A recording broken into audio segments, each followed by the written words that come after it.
What's going on, everybody? This is Gen716 back here again. Just quickly want to recap the game between the LA Wildcats going against the DC Defenders. This was a shocker, man. The LA Wildcats winning this game 39-9.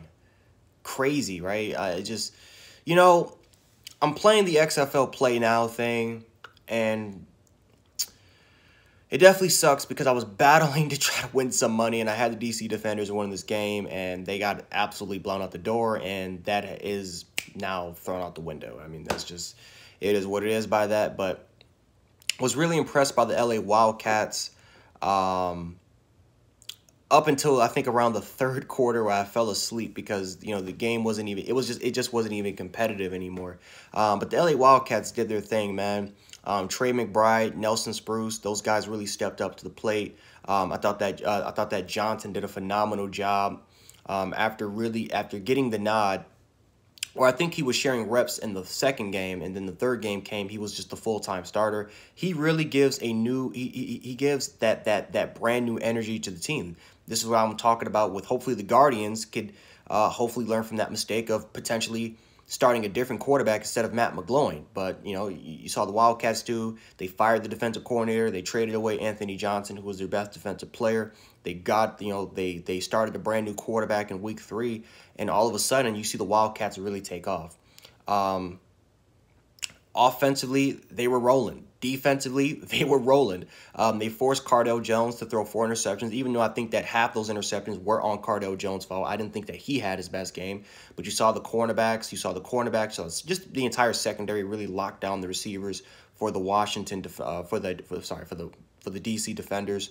The run game got going, but it didn't make that much of an impact, obviously. I thought special teams went to the favor of the LA Wildcats. LA just completely dominated this football game, right? You're talking about a team that was 0-2. Second game, they came back, fought back in a competitive game against the Dallas Renegades where they probably should have won that game.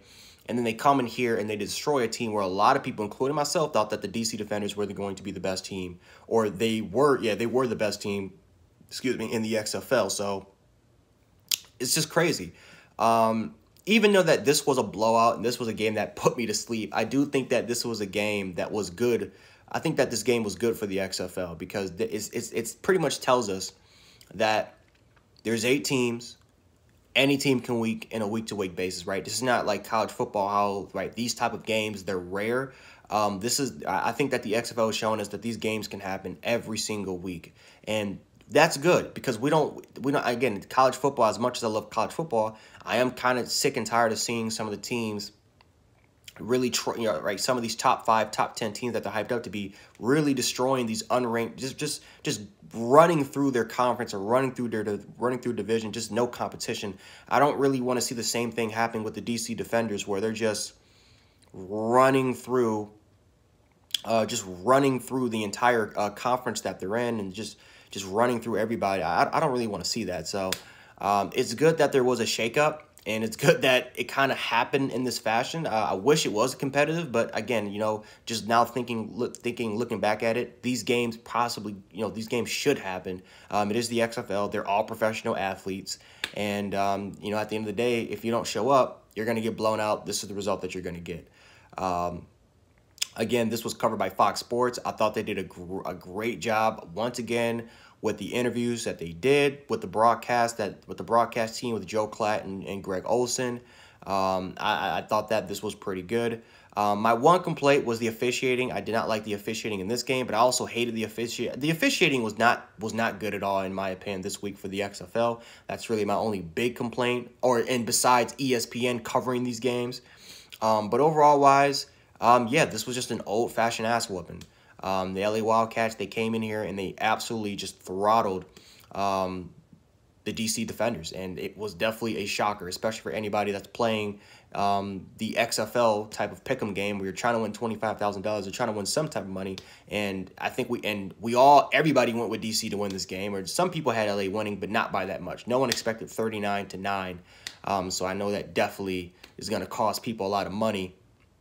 But yeah, that's pretty much all I got for today's video. If you guys liked the video, hit the like button, share the video, and also subscribe and hit the notification bell, especially if you want more XFL football coverage in the future. But anyway, guys, that's all I got for you guys today. Hopefully you guys stay safe and have a good night. This is Gen 716. I'll catch you guys later. Peace.